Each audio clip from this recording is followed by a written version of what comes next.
Who are you? I don't know, but I'm writing to you anyway. Where are you? How far in the future? Where'd you find my journal? I may never know, but you can know me from what I put down on these pages. I come from a little village in the mountains.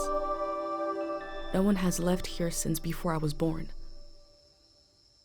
But our lives changed overnight, just a few days ago when my best friend had a prophetic dream. A vision that the elder said means this season is going to end soon. The world is about to enter a new era. A great change is coming. Everyone was afraid. I was surrounded by questions and I began to feel how little I know. What is this season that is about to end, and why is it ending? What exactly is out there that could turn the world inside out?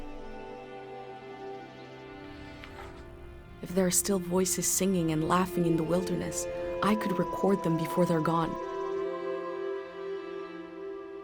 I also thought of my dad, who always wanted to see the outside world but never did.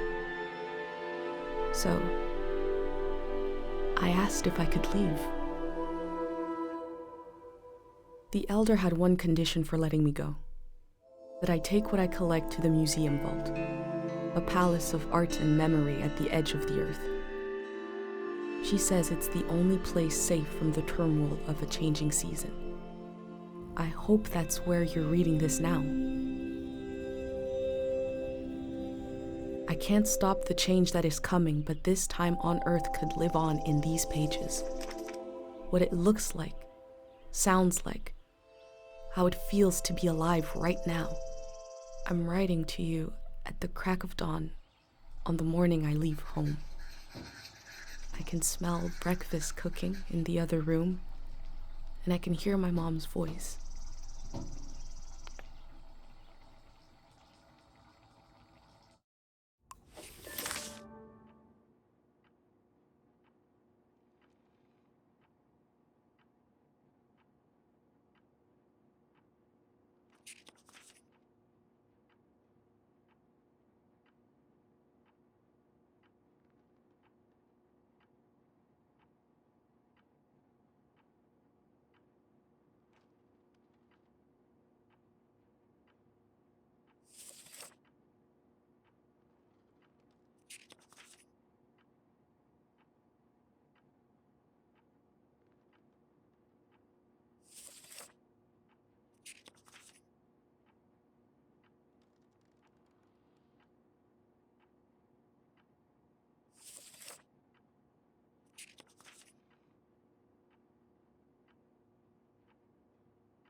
Three, two, one. Hooray! Mr. Lotto's here.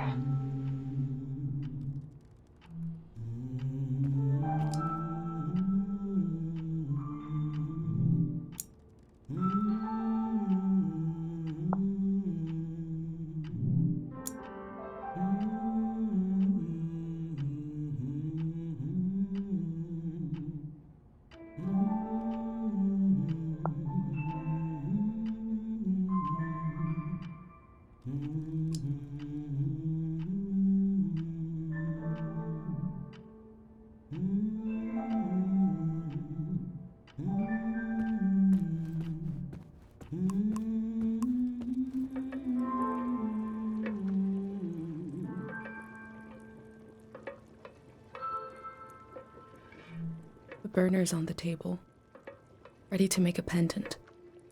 Mom is cooking sweet bark soup. She got out some old tapes.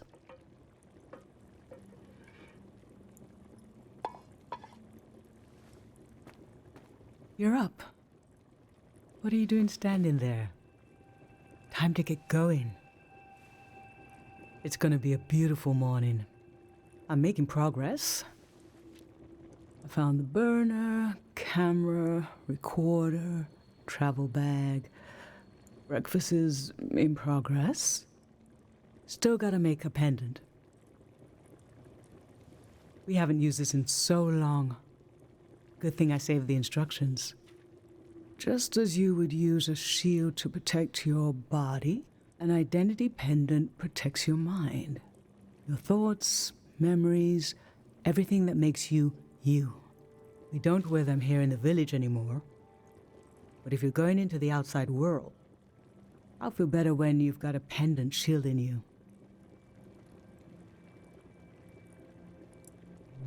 I will worry until you're gone, and then I'll have total confidence in you. In times of war, a pendant can be used to identify a body. Let's skip that part. Objects have two layers, the physical and the mental. The pendant needs to absorb both. 1. Collect a sentimental object for each sense: sound, smell, feel, sight, taste. 2. Feel the sense and speak aloud a memory of the object. 3. Feed the object into the burner. The memory will leave the speaker as it is transferred to the pendant. That means I'll forget the memory after I say it. It's supposed to be painless, at least.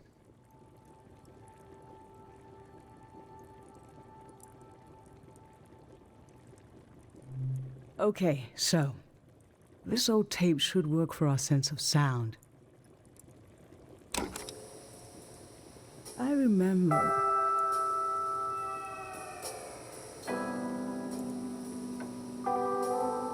You and I fell asleep listening to this tape.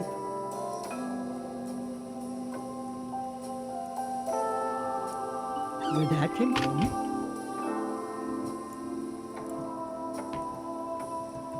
We all rested together until it got dark.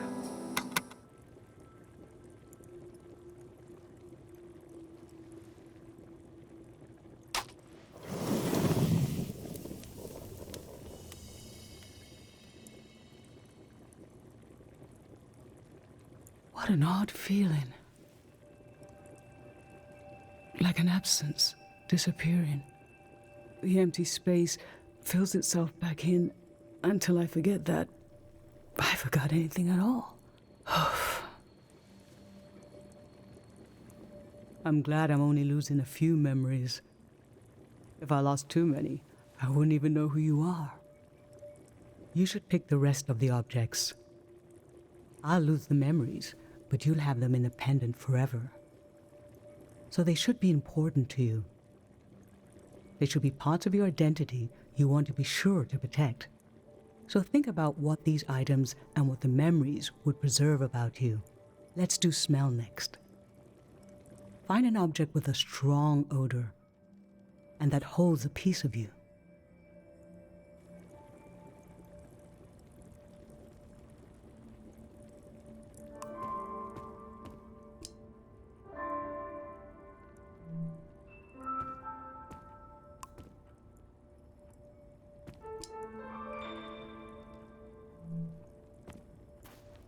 Honey, wax, baby, waves. I was loved by people I have no memory of.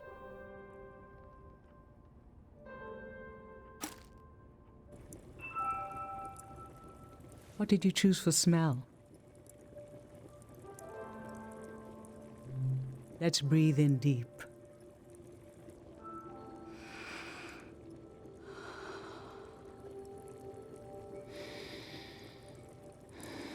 This kind of candle keeps someone alive for the time it takes to burn.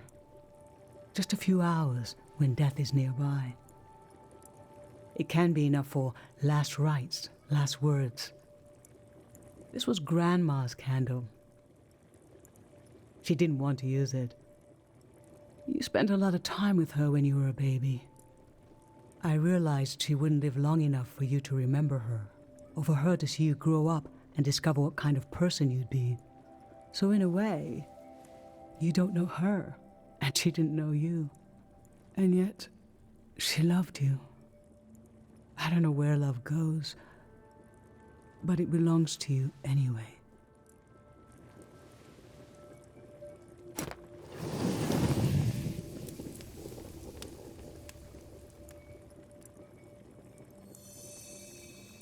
Now touch. Pick something with a texture you like.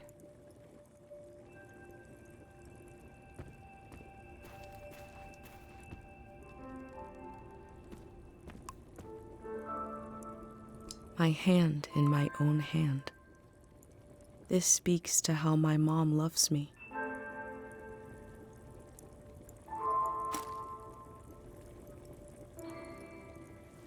So what did you end up choosing? Okay, put your hand in the hand. Oh, I remember it so well.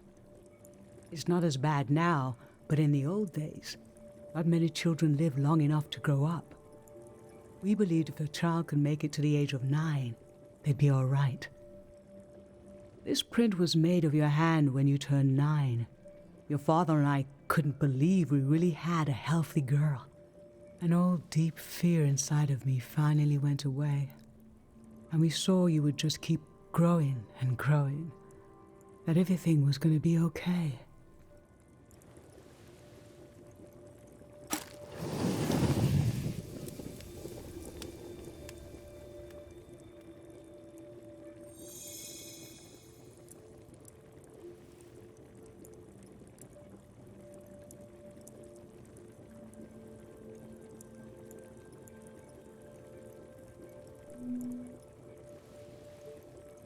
I'm fine. Let's do sight next. Pick something that looks nice.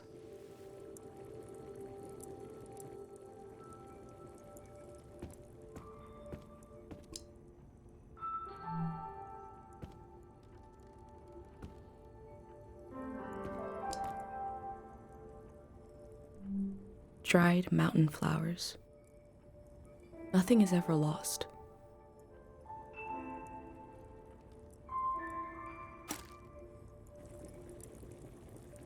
So, what did you end up choosing? Your dad used to bring these flowers home from his climbs. They only grow high up in the mountains. He was a great climber. He even found us a new source of water. I hoped after he would climb less, maybe even retire. But he always wanted to explore, and the only direction to go was up. Maybe the Elder is letting you leave out of guilt for what happened to your dad. If someone has the energy to leave, it needs to go somewhere. He fell into the Fitz ravine. We never found his body. But doesn't he rest with us at night? Doesn't he appear in our dreams? How can such a human being depart this earth without leaving behind a trace? A trace as strong as the flowers would still have their scent. Darling, I don't want to lose this one. I can't lose this one. Can we put the flowers back, please? Thank you.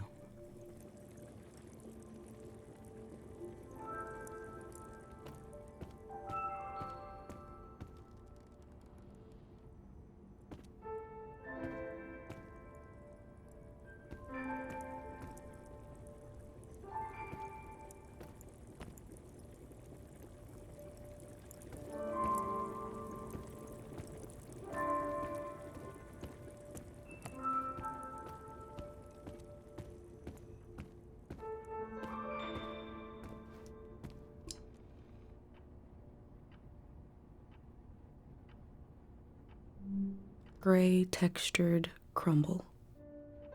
A friend gave me this a long time ago.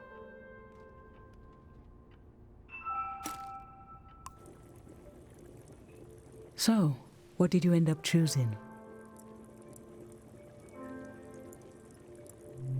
I remember. This was in the months after your father passed. You didn't seem sad, but you just weren't interested in anything. It was hard to know what to do.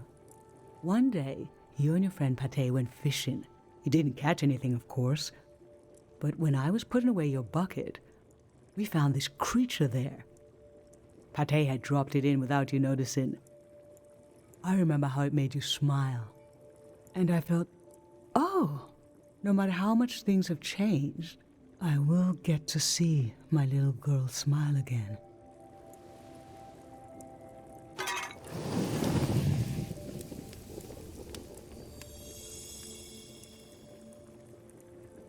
For taste, we can eat breakfast and feed some to the burner.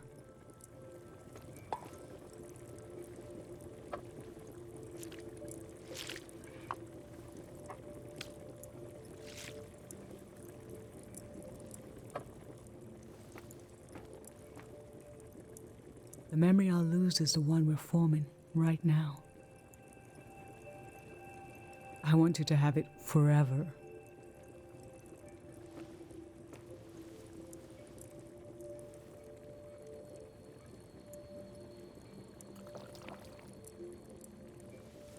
Standing here, you're having a last taste of home.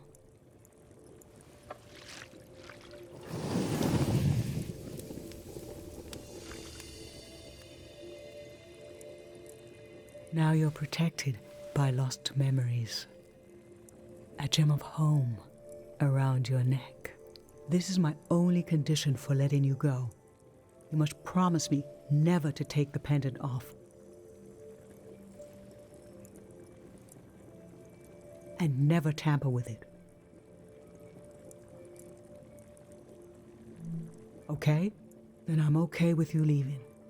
I think your camera and bag are still in your room. It's time to gather them up.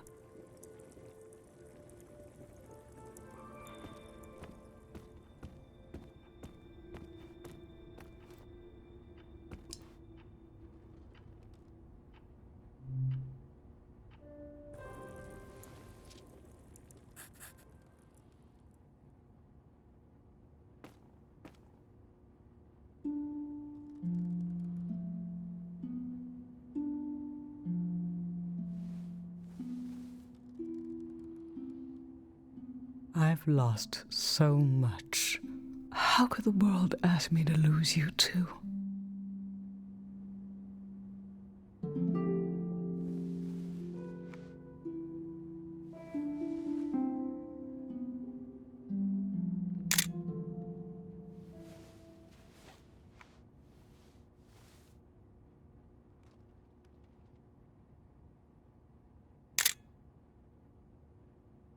Look at us. There we are. There we were. We'll always be right here on this beautiful morning.